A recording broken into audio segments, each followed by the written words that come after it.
నమస్కారం. ఆధ్యాత్మిక వార్తావాహిని భక్తి విశేషాలకు స్వాగతం. ప్రకాశం జిల్లా మార్కాపురంలో శ్రీదేవి భూదేవి సమేత శ్రీ లక్ష్మీ చెన్నకేశవ స్వామి బ్రహ్మోత్సవాలు ఘనంగా జరుగుతున్నాయి. ఉత్సవాల్లో భాగంగా 10వ రోజున విశేష పూజల అనంతరం స్వామివారు గజవాహనంపై శ్రీ సార్వభౌమ అలంకారంలో శ్రీ చెన్నకేశవ స్వామి భక్తులకు దర్శనమిచ్చారు. పట్టణంలోని 4 మాడవీధుల్లో విహరిస్తున్న స్వామివారిని దర్శించుకునేందుకు భారీగా భక్తులు తరలివచ్చారు. చెన్నకేశవ నామాన్ని స్మరిస్తూ పులకితులయ్యారు. ఊరేగింపు ఎదుట దేవస్థానం ఆధ్వర్యంలో మహిళలు, చిన్నారుల సాంస్కృతిక ప్రదర్శనలు అందరినీ ఆకట్టుకున్నాయి.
తిరుపతిలోని శ్రీ కపిలేశ్వర స్వామివారి దేవస్థానంలో శ్రీ నటరాజ స్వామివారికి విశేష అభిషేకం జరిగింది.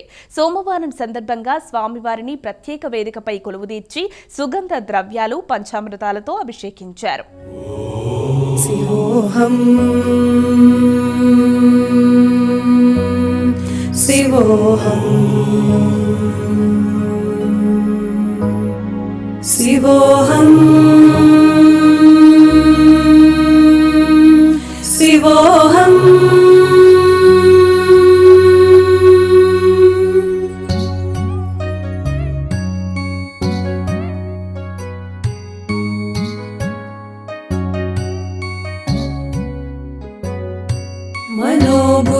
మనోబుద్ధ్యహంకార చిత్తాని నాహం న చ శ్రోత్ర జిహ్వా న చ ఘ్రాణనేత్రం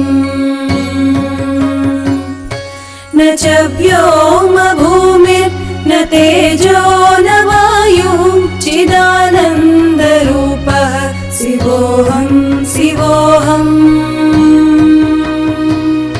चिदानन्दरूपः शिवोऽहं शिवोऽहम्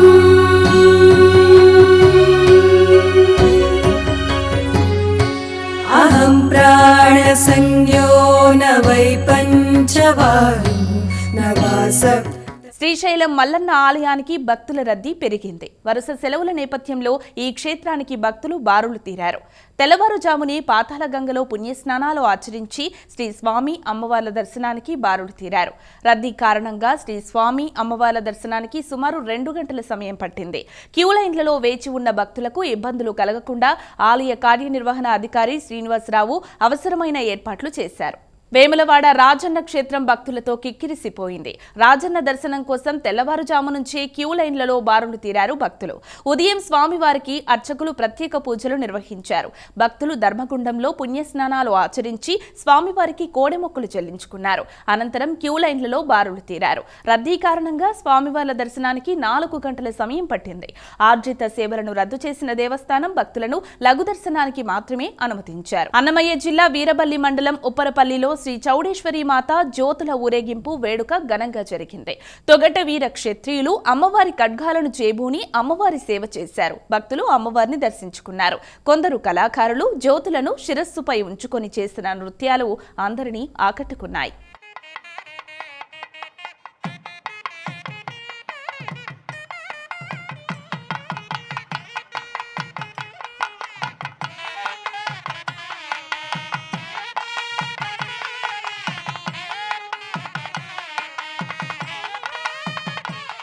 హైదరాబాద్ వనస్థలిపురం శ్రీకృష్ణదేవరాయ నగర్లోని శ్రీ లక్ష్మీ నరసింహస్వామి దేవస్థానంలో 30వ వార్షిక బ్రహ్మోత్సవాలు ఘనంగా జరుగుతున్నాయి.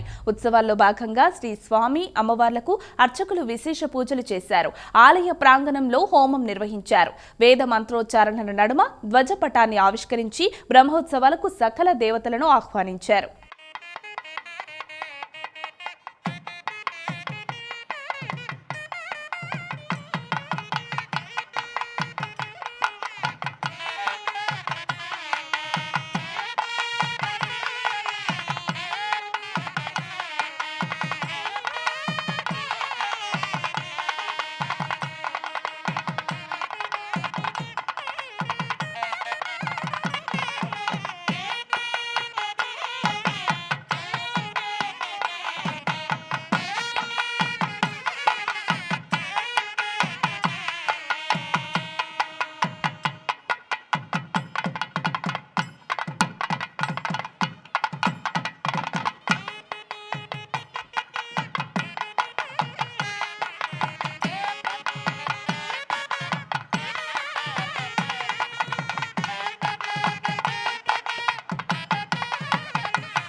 మేడ్చల్ మల్కాజ్గిరి జిల్లా పేట్ బషీరాబాద్ బౌద్ధనగర్లోని శ్రీ సాయి సన్నిధానంలో 7వ వార్షికోత్సవాలు ఘనంగా జరిగాయి. ఉత్సవాల ముగింపు సందర్భంగా చివరి రోజున ఆలయ ప్రాంగణంలో హోమం నిర్వహించి పూర్ణాహుతి సమర్పించారు. అనంతరం శ్రీదేవి భూదేవి సమేత శ్రీ వెంకటేశ్వర స్వామివార్ల ఉత్సవమూర్తులను సుందరంగా అలంకరించి ప్రత్యేక వేదికపై కొలువుదీర్చి వేద మంత్రోచ్చారణల నడుమ నిర్వహించిన మాంగళ్య ధారణ ఘట్టం నేత్రపరమైంది.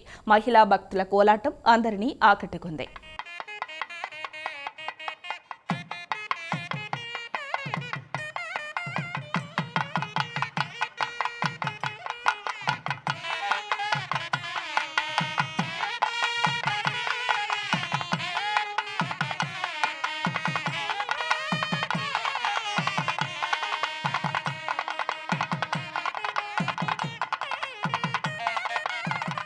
ఆయన అమెరికా మూలాలున్న తెలుగింటి అల్లుడు.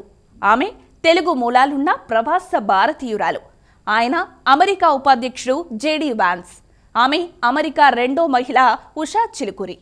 ఇద్దరూ కలిసి కుటుంబ సమేతంగా భారత పర్యటనకు వచ్చారు. ప్రత్యేక విమానం దిగింది మొదలు అటు హుందాతో పాటు ఇటు భారతీయ సంప్రదాయాలు అనుసరించడం విశేషం. అమెరికా ఉపాధ్యక్షుడు జేడీ వాన్స్ 4 రోజుల భారత పర్యటన భారతీయ సంప్రదాయాలతోనే మొదలైంది. అమెరికా నుంచి ప్రత్యేక విమానంలో ఢిల్లీ చేరుకున్నారు జేడీ వాన్స్, ఆయన సతీమణి ఉషా వాన్స్. స్వాగతం పలికేందుకు వచ్చిన కేంద్ర మంత్రి అశ్వనీ వైష్ణవ్తో ఆయన కరచాలనం, ఆమె వందనం చేసి ముందుకు సాగారు. కుటుంబ సమేతంగా భారత పర్యటనకు వచ్చిన జేడీ వాన్స్ సైనిక దళాల గౌరవ వందనం స్వీకరించిన తర్వాత మళ్లీ విమానం దగ్గరకు చేరుకొని పిల్లలకు భారత నేలపైకి స్వాగతం పలికారు. పాప మిరాబెల్ను ఎత్తుకొని కొద్ది దూరం నడిచి కిందకు దించారు. పిల్లలు ఇవాన్, వివేక్, మిరాబెల్ ముగ్గురు విమానం నుంచి భారతీయ సంప్రదాయ దుస్తుల్లో అడుగు పెట్టడమే కాదు, స్వాగతం పలికిన వారితో మాటలు కలపడం విశేషం. అమెరికా ఉపాధ్యక్షుడు జేడీ వాన్స్కు ఒక కళా బృందం భారతీయ సంప్రదాయ నృత్యంతో స్వాగతం పలికింది. నృత్య భంగిమలను తదేకంగా గమనిస్తూ వాన్స్ కుటుంబం వారితో ఫోటో తీసుకుంది. పాలెం విమానాశ్రయం నుంచి బయలుదేరిన జేడీ వాన్స్ కుటుంబం ఢిల్లీలో భగవంతుని దివ్య నివాసంగా పేరొందిన అక్షర్ధామ్ను సందర్శించింది. స్వామినారాయణ్ అక్షర్ధామ్లో అడుగులో అడుగేసి ఆద్యంతం పరిశీలిస్తూ ముందుకు వెళ్లిన జేడీ వాన్స్ ఆలయంలోకి అడుగుపెట్టింది. కొద్దిసేపటి తర్వాత మెడలో పూలదండలతో బయటకొచ్చారు. స్వామినారాయణ్ ఆలయాన్ని సందర్శించామన్న సంతృప్తి జేడీ వాన్స్ కుటుంబంలో కనిపించింది.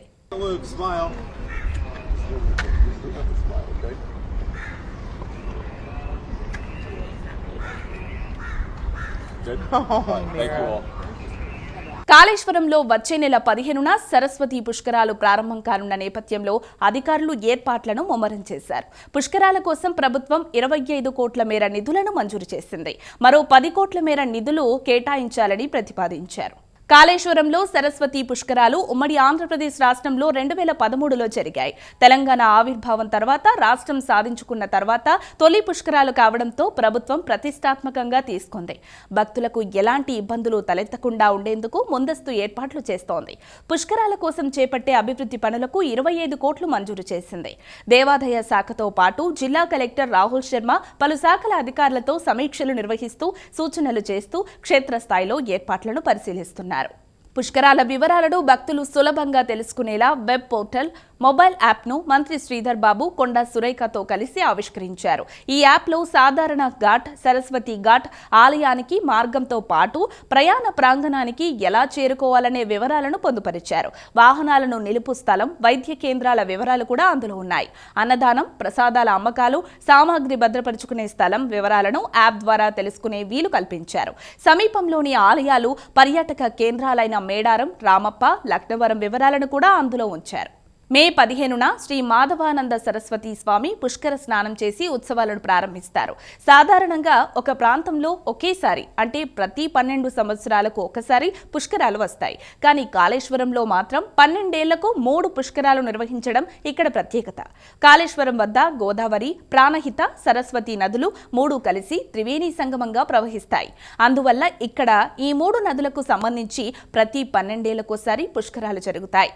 పుష్కరాల నేపథ్యంలో పనులు శరవేగంగా జరుగుతున్నాయి. శాశ్వత మరుగుదొడ్లు, విద్యుత్ స్తంభాల ఏర్పాటు, మంచినీటి ట్యాంక్ నిర్మాణం, పుష్కర ఘాట్లలో స్నానఘట్టాలు, బట్టలు మార్చుకునే గదులు, చలవ పందిళ్ల ఏర్పాటు పనులు జరుగుతున్నాయి. నూతన 100 గదుల వసతి భవనం, నూతన అన్నదాన సత్రం అందుబాటులోకి వచ్చే అవకాశం ఉంది. కాళేశ్వరం త్రివేణి సంగమం సమీపంలోని ప్రధాన పుష్కర ఘాట్ వద్ద 17 అడుగుల ఎత్తులో సరస్వతి అమ్మవారి విగ్రహం, వేదమూర్తుల విగ్రహాలు ఏర్పాటు చేస్తున్నారు. ఈ పుష్కర ఆ విగ్రహాలు ప్రత్యేక ఆకర్షణగా నిలవనున్నాయి. కాళేశ్వరంలో మే 15వ తారీఖు నుంచి 26వ తారీఖు వరకు సరస్వతి పుష్కరాలు జరుపుకుంటున్నాము. ముఖ్యంగా ఇక్కడ ప్రాణహిత, గోదావరి, తర్వాత అంతర్వాహిని, సరస్వతి 3 కూడా త్రివేణి సంగమం అనేది మనకి ఇక్కడ కాళేశ్వరం దేవస్థానం దగ్గర ఉంది. కాబట్టి ఈ పుష్కరాలకి అన్ని సివిల్ వర్క్స్, తర్వాత ఇతర అమ్యూనిటీస్, వసతులు మనకి భక్తులందరికీ కల్పించాలి అని ఒక ఆలోచనతో ప్రభుత్వము 25 కోట్లు ఆల్రెడీ రిలీజ్ చేయడం జరిగింది. మరి ఈరోజు కలెక్టర్ గారు, తర్వాత కమిషనర్ ఎండోమెంట్స్ ఆధ్వర్యంలో మేము సివిల్ వర్క్స్ ఎంతవరకు వచ్చింది అని ఒక రివ్యూ చేయడం జరిగింది. ఇవి ఈనాటి భక్తి విశేషాలు. తదుపరి ఆధ్యాత్మిక వార్తావాహిని భక్తి విశేషాల్లో మళ్ళీ కలుద్దాం. అంతవరకు సెలవు. నమస్కారం.